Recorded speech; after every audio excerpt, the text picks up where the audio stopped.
اگر واقعی ہم تبدیلی کے خواہش مند ہیں، تبدیلی کے طلبگار ہیں، تبدیلی سے مراد ہوتی ہے مثبت تبدیلی، حالات اچھے ہو جائیں، مہنگائی کم ہو جائے، بے روزگاری کم ہو جائے، چور بازاری کم ہو جائے، چوری ڈاکہ کم ہو جائے، قتل و غارت گری سے نجات ملے، لوگ پرامن رہ سکیں، لوگوں کو انصاف ملے، تعلیم عام ہو جائے، ہر بچہ تعلیم حاصل کر سکے، لوگوں کو حلال اور جائز روزی نصیب ہو، تو بڑی بڑی قیمتی چیزیں ہیں جن کے ہم طلبگار ہیں۔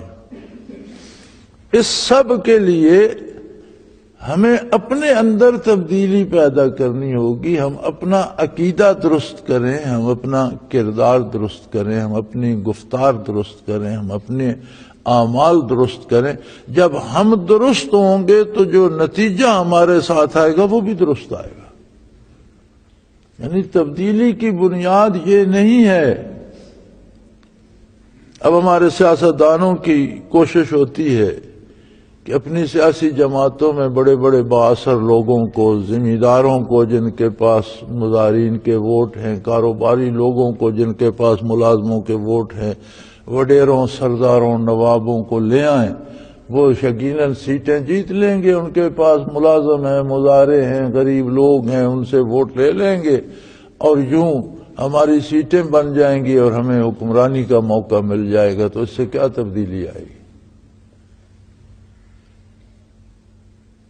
یہ تبدیلی تو ہوگی کہ کچھ لوگ چلے جائیں گے، کچھ لوگ حکومت میں آ جائیں گے، لیکن عام آدمی کی حالت نہیں بدلے گی، ظلم شاید اور بڑھ جائے گا، ناانصافی ہو سکتا ہے اور بڑھ جائے، مہنگائی اور بڑھ جائے۔ تبدیلی کا مطلب یہ ہے کہ یہ حالات بدلیں، ظلم رک جائے، ظلم کم ہو جائے، اگر رکتا نہیں تو کم تو ہو، قتل و غارت گری کم ہو جائے، لوٹ مار اور رشوت کا بازار کم ہو جائے۔ تو اس کے لیے ہمیں پہلے خود کو بدلنا ہوگا۔ فرمایا اللہ کریم کسی کی حالت تبدیل نہیں فرماتے، اس کو انسان کو عقل دیا ہے، شعور دیا ہے اور بتا دیا ہے کہ کس کام کا نتیجہ کیا ہوگا۔ ہمیں جھوٹ ترک کرنا چاہیے، سچ بولنا چاہیے، ہمیں چوری چھوڑ دینی چاہیے، مزدوری کرنی چاہیے، ہمیں ظلم نہیں کرنا چاہیے تاکہ ہم پر ظلم نہ ہو۔ اور اللہ کے قانون اتنے مضبوط ہیں، اتنے پکے ہیں کہ کروڑوں لوگ اگر جھوٹ بول رہے ہیں، زیادتی کر رہے ہیں، تو ان میں چند لوگ اگر سچ بولنا شروع کر دیں گے تو وہ چند لوگ آتش نمرود کی طرح، جس طرح آتش نمرود میں ابراہیم علیہ السلام محفوظ رہے تھے، پورے معاشرے کی برائی میں وہ لوگ جو دامن حق تھام لیں گے اللہ انہیں محفوظ رکھے، ان کی زندگی پرسکون ہوگی اور وہ مختلف مظالم سے محفوظ ہوں گے۔ تو اگر ساری قوم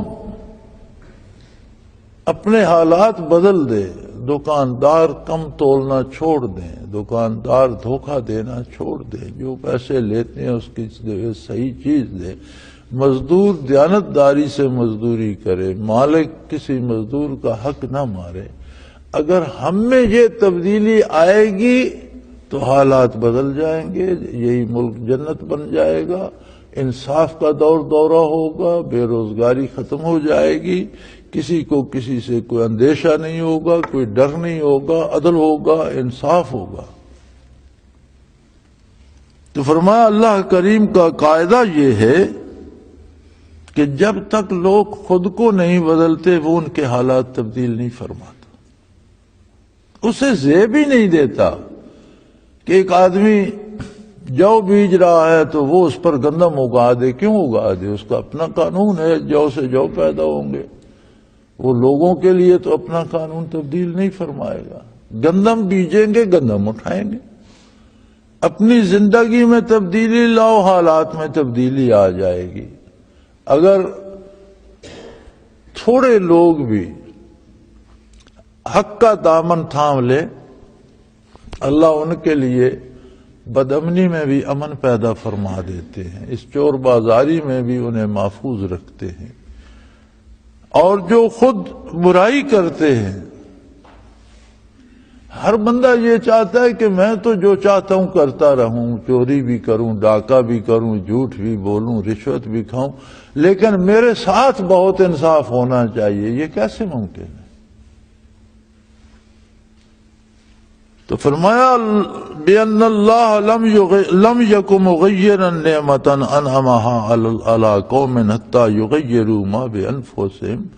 اللہ وہ نعمتیں جو کسی قوم کو عطا فرماتے ہیں وہ چھینتے نہیں ہیں، ان کے حالات تبدیل نہیں کرتے جب تک وہ خود اپنے آپ کے حالات کو تبدیل نہیں کر لیتے۔ جب وہ برائی پہ، نافرمانی پہ آ جاتے ہیں تو وہ نعمتیں بھی مصیبت میں اور راحتیں تکلیف میں بدل جاتی ہیں۔ اور یہ بھی یاد رکھو وَأَنَّ اللَّهَ سَمِيٌّ عَلِيمٌ، اور یہ بھی یقینی بات ہے کہ وہ ہر بات کو ذاتی طور پر سننے اور جاننے والے ہیں۔ اللہ ہر بات کو سنتے ہیں جو تمہارے لب سے نکلتی ہے، ہر اس خیال کو جانتے ہیں جو ابھی تمہارے دل میں چھپا ہوا۔ تم نے شاید ابھی سوچا بھی نہیں ہوگا، تمہیں بعد میں خیال آئے گا کہ میں یہ بھی کر لوں۔ اللہ کریم اسے ازل سے جانتے ہیں کہ تم کیا کیا کرو گے، یعنی وہاں کوئی غلطی نہیں لگتی کہ تم بھلائی کر رہے ہو اور تم پر ظلم ہو رہا ہے، ایسا نہیں ہوتا۔